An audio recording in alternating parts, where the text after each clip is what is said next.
Kate, thank you so much for joining us today. Just for our audience, Kate, I know you're the Vice President of Federal Affairs with AEM. So thank you so much for taking time out of your busy schedule to talk to us today. It's my pleasure, Kristie. Thank you for having me. Absolutely. So I am excited. AEM's annual fly-in is September 20th, so it's coming upon us very, very quickly. But I'd love to hear from you. What is AEM focusing on this year? What are the topics that we want to talk to the legislative body about? That's a great question, and it's one that we've been discussing internally about what would be the most impactful ask. You go into these meetings, they're only about 30 minutes if you're lucky, honestly, and you have to be very precise and very focused on what you're talking to your lawmaker about. They're very busy. They're always happy to meet with you. There's never a doubt about that. But just out of respect for their really busy schedule, you got to get in there and give them, high level asks, what you need, what the industry needs. So it's always kind of an internal debate about what we want to focus on. This year, it's been a little more clear. Congress is doing several things that matter to the industry. There are some years where that's not the case, just depending on when the fly-in ends. I think when we head into September 20th, we get to the Hill, we split up into our teams and, run through the 80 some meetings that we're going to have that day with lawmakers. I think the three things that we're really going to be focusing on are the Farm Bill at the top of the list is getting the Farm Bill reauthorized. The last time it was reauthorized was in 2018. So you're on a 5-year bill track. So those policies have been in place for the past 5 years, and they do really important things for the agricultural economy. Namely, they provide crop insurance and risk management programs for farmers, which is really, really important for farmers to be able to continue to survive and export product, feed the world, feed the country, that kind of thing. And that's also obviously really important for equipment, for the ag equipment industry. So that's really going to be top of mind. That bill expires on September 30th. So our timing on the Hill is really, really, really good to a certain extent. So they just basically telling them that we need to reauthorize it in a timely manner is of the utmost importance. Now, don't worry if it doesn't happen by September 30th. That's okay. It's not the end of the world. We will not revert back to farm policy from like the 1920s all of a sudden, I promise.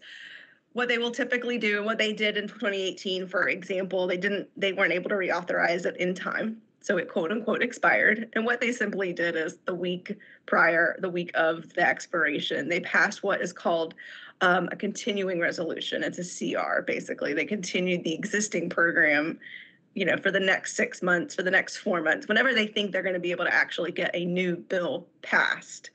So what we're thinking is, despite our appeals on the 20th, which are going to be very vocal and very firm about the need for our lawmakers to do this in a timely manner, what is likely is going to happen is they're going to pass an extension. So it just means that they're going to, I hate to say this, but they're going to kick the proverbial can down the road a little bit. And what we're hearing is that they'll be able to tackle this likely in the first quarter of 2024. But again, Farm Bill policy is not going to revert back. Everything's just going to stay in place.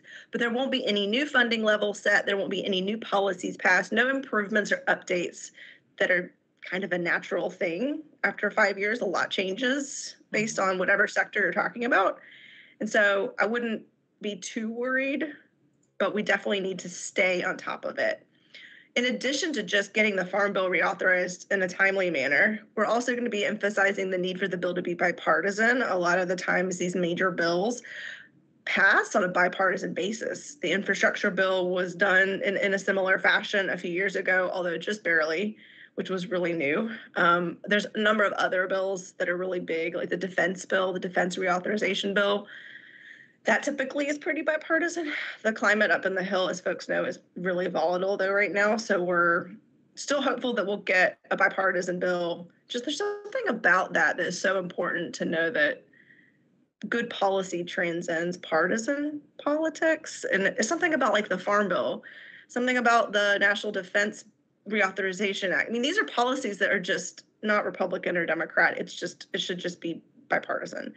But there's going to be a lot of folks on both sides of the aisle that are going to be unhappy with final products. So we're just going to have to keep pushing to make sure that whatever gets out of the House, whatever gets out of the Senate, and whatever they conference on is going to be bipartisan.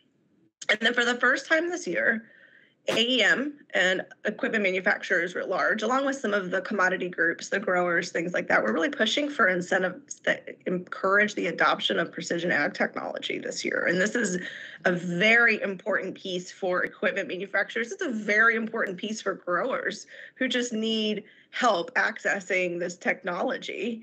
And we're hopeful that there's two pieces of legislation that will be included in that Farm Bill, which is the Precision Ag Lending Program Act. We call it the PAL Act around here. That is bipartisan, bicameral, both introductions in the House and the Senate. We're working really hard. And that just creates a loan program within USDA specific to precision ag technology. Really wonderful piece of legislation. There's also a bill called the PRECISE Act, and I have no idea what the acronym stands for. There's precision agriculture in there. It is so long. They make up funny names with the acronyms on the Hill. But that is similar to the PAL Act, but that it just leverages an existing loan program called EQIP, right? Equipment, EQIP, for farmers to leverage precision ag technology. So it's just basically, depending on your target audience, the PAL Act is more geared towards that smaller farmer who may not be eligible or just interested in going through all the hoops that the EQIP program requires. The EQIP program is typically for that farmer who is already, approved for the program, follows certain conservation practices. It's wonderful, but it can be really burdensome. So the idea is that we're tackling that whole farmer ecosystem, that whole producer ecosystem. We're not leaving anybody out, which is why we need both. We need that comprehensive precision ag incentivization program. That's a lot to say. But that's really what we're gearing. So lawmakers will hear from attendees of the Flyant about that, all those nuances with the Farm Bill. The Federal Aviation Administration, which is the aviation kind of program bill, covers a lot of things as it relates to the FAA, keeps our airports, moving, which is very important to everyone, right? We don't want to have any more issues with that. But for equipment, it really does a lot with airport infrastructure. So construction of runways and bibs and parking garages and passenger drop-off zones and all those things that use equipment, we like to see that. And that needs reauthorizing every 5 years, just like the Farm Bill. And that will expire on September 30th as well. So wow. There's a lot of there's a lot of expiration happening. The House has already passed their version. The Senate, there are some hiccups, namely as it relates to pilot training and pilot hours, pilot age retirement. Fascinating. Not anything that necessarily that AEM is weighing in on, but it does impact, kind of the overall bill process. So the fly-in teams will go to the Hill and they'll say thank you to the lawmakers in the House who voted for the FAA bill, and then they'll appeal to the Senate and the members of the Senate to get after it and get this bill passed. I think there's some hope that they can get this done by the 30th. They're just a little further along than the Farm Bill.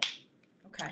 And then the third piece is a bit of a long shot, but so important just to equipment manufacturers overall. A lot of the time we just talk about the different bills that impact the sector, that basically impact the sale of equipment or, the demand for equipment. This impacts equipment manufacturers' bottom line. And that's just really talking about some of the tax provisions that help equipment manufacturers invest in research and development and things like that were a part of the Tax Cuts and Jobs Act, which is that big landmark tax bill that passed in 2017. That did a lot of great things, but there's a lot of things they put in there to pay for it that expired, that equipment manufacturers overall really relied on. And one of those that we'll be talking with lawmakers about is research and development expensing, the ability to just immediately deduct that from your taxes. And it's just really hindering kind of that innovation piece for equipment manufacturers, the ability to invest, the ability to hire people, and could be really important. And we've been pushing for it pretty hard. It's largely a bipartisan issue, Republicans and Democrats. I don't think there's any daylight between the two on that provision. I think everybody realizes how important that is for manufacturing in America, making sure that competitiveness is there. What is at issue is there's other tax provisions that, for example, Democrats want to see put in place, like the child tax credit. It's a really important piece for a lot of Democratic members of the Senate and the House to kind of make that permanent and increase that ability. So it's kind of, to a certain extent, almost at an impasse, right? And so we'll just have to see Honestly, what kind of deal can be struck? And then if there's any legislative vehicle that could pass tax reform or a tax title, so to speak. You hear that term a lot, whether or not a tax, especially is a tax bill going forward, or is there a legislative vehicle that is germane? Because you can't lump these tax policies really onto the farm bill. It's probably not even parliamentary satisfactory, but there's just a lot around that. So you have all these big legislative vehicles that are moving. There's not really that groundswell of support for getting something on the tax front moving. So it's a little bit more of an uphill battle. But we're going to tell lawmakers how important something like that is, how important tax policy is to equipment manufacturers when we get up there on the 20th. So those are the three big things. I honestly think we go into these fly-in meetings, we give participants these top three things, for example, that there's just like nothing else to talk about. All else fails, bring these up, right? But I've been talking to some participants, and I think immigration's just going to come up, honestly. I think there's huge appetite among equipment manufacturers to be vocal about the need for immigration reform, about border security, the whole package, not one or the other, but the whole thing. And then it's just finally time to get something done. And I think we've been talking about it from a workforce development perspective, and that's been resonating. And I think, there's also just the need in some circumstances just to do what's right, frankly. And I think more so than any other time, equipment manufacturers are willing to have those tough conversations, even if the lawmaker doesn't want to. And so I think there's going to be a lot of matter of fact, frank conversations from our end to tell the lawmaker that they need to do something. Right. Right. Yeah, which is going to be really interesting because I can't really, for the 8 years that I've been doing this, I can't think of a time when it's been that important to our industry, right? And there's CEOs who are willing to say, no, we need to do something about this now. So it's really, I think it will have a big impact. It's great to hear the precision ag is coming into play. And I'm so glad we're going to talk about that topic because I know with the ongoing war with Ukraine, with some of the, you know, competition that we're getting from Brazil now on the corn and soy side, I think it's so important that our farmers have the technology needed to more efficiently farm and, maximize production. I know you guys fought so hard to get the infrastructure bill passed and did so successfully, which was great. But having broadband out to those rural areas is going to be so important because if we don't have broadband in those rural areas, no matter how much precision ag we have, it's not always going to be helpful. But what are some of the hurdles that the Farm Bill's having? I think the one that just constantly comes up is just how much the Farm Bill funds the food assistance program, otherwise known as SNAP. And that's not an issue that AEM necessarily wades into, but it does impact and does provide a line in the sand for a lot of lawmakers who are either in favor of significant reform for how we run SNAP, or those who feel like we don't do enough for SNAP, or who are resistant to reform overtures, for example. And largely that does come down to party line, frankly. You've got Republicans on one side and Democrats on the other issue. So that will impact how things move forward. You've got the Senate controlled by the Democrats, and then you've got the House controlled by Republicans. So that's going to be really interesting to see how the two chambers treat that particular provision in a manner that gets enough votes to get it out, more or less. So I think the other piece that is proving that we have not had this uncharted territory for a farm bill is the level of conservation funding that is going to be, or conservation policy that is going to be a part of this.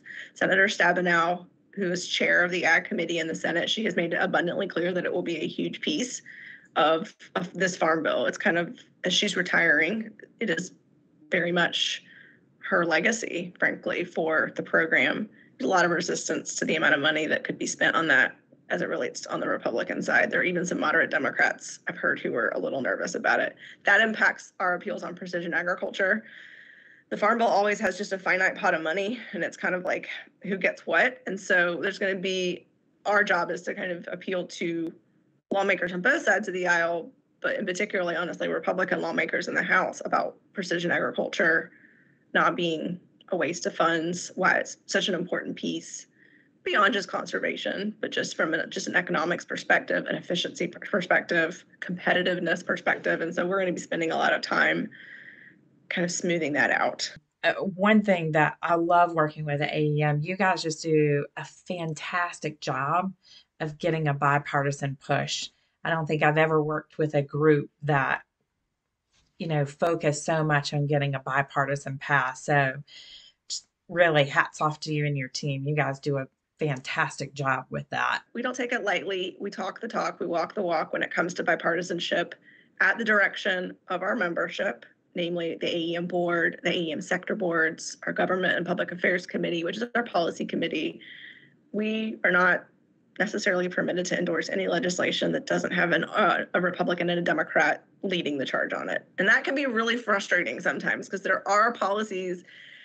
It's weird. There are policies in place, for example, that were introduced last session that had a Republican and a Democrat on it, but just given the volatility of this year, don't have that R&D. And we've had to say no on those grounds. Well, Kate, I know not everybody is going to come to the fly-in, but I personally believe that it's really important for everyone's voice to be heard. So if someone is listening or watching this, what can they do? Um, to talk to their legislative representatives or, to help get the Farm Bill passed, for instance, or, the FAA bill renewed by the 30th. What are some things they can do and where can they learn more? Literally the easiest thing that people can do is to sign up for I Make America. Go on to the imakeamerica.com website and put your email in. We will not spam you, I promise. They're really engaging content, really fun content. We do giveaways. We do all sorts of really interesting things, and you get information literally delivered to your inbox about what's going on in DC, what's going on in the state capitals as well, because that's the other piece that we haven't really talked that much about. I know I cover federal, but the state piece is just as important. Oftentimes it can be even more impactful, frankly, because you just don't have as much to deal with. We've been able to pass really important dairy, precision ag type legislation in Iowa this past year, for example, for dairy farmers in Iowa. It's great. So just go to imakeamerica.com and sign up. You'll get alerts about when things needed, you need to weigh in. There's a tool there that literally will write the letter for you to your lawmaker, the email, I should say. We don't really send a lot of letters anymore. Right. I miss those days. I used to be a staffer and I used to get letters and then faxes, believe it or not. Yeah, it's really easy. You can even edit it. We don't like to put words in your mouth, so there's an opportunity to edit that letter. And it will just say, hey, there's a farm bill coming up. Let's pass it in a timely manner. Hey, do you know that there's this really big bill called the PAL Act that we really support? That'd be great if you could add that to the farm bill. We kind of make it as easy as possible for you. And then we also just send educational emails out about why we should care. Why do you care? Why does it matter why does aviation policy matter to the equipment manufacturing industry? Like, why do I care? We kind of break it down because people are busy. I mean, I live and breathe this, but I can't expect everybody to be a glutton for punishment and love the work that we do. There's offices now that have social media teams, which I have to admit, like 8-10 years ago, I was like, is that really a thing? Is that really a position? It really is for a lot of lawmakers, and they pay attention. So just interact with them there. I've always been a big fan of just checking to see what they're doing in the district. It can be difficult to find out sometimes. It shouldn't be difficult, but they might have town halls that you can attend. That's literally a valuable opportunity to get behind a microphone and ask your lawmaker a very specific question about what you need. Meet with district staff. They have district staff all over the district, oftentimes having office hours. Set an appointment, and get to know the district staff. Those are hardworking, amazing staff who know all of the nuances of the district. It's not just, don't forget about that. That local piece is really important. So there's a number of other things that but the I Make America program is the easiest. Well, I so appreciate your time. Thank you. for Oh, my sharing, and pleasure. I can't Thank you wait for to see you. asking. Yeah, I can't wait to see you in DC, and I hope people do sign up for I Make America because that has been a great program. I started noticing that probably when I was in ConExpo 2017. I started noticing the big stickers on the side Mhm, of, machinery, I Make America. mhm. And that was just, it's such a nice feeling um, to see that the It machine was made here. it's an incredible program. So, Yeah, you guys so do a great grateful job with for that. so grateful for the industry leaning in as much as they have. So we gotta get more, we gotta spread the good word.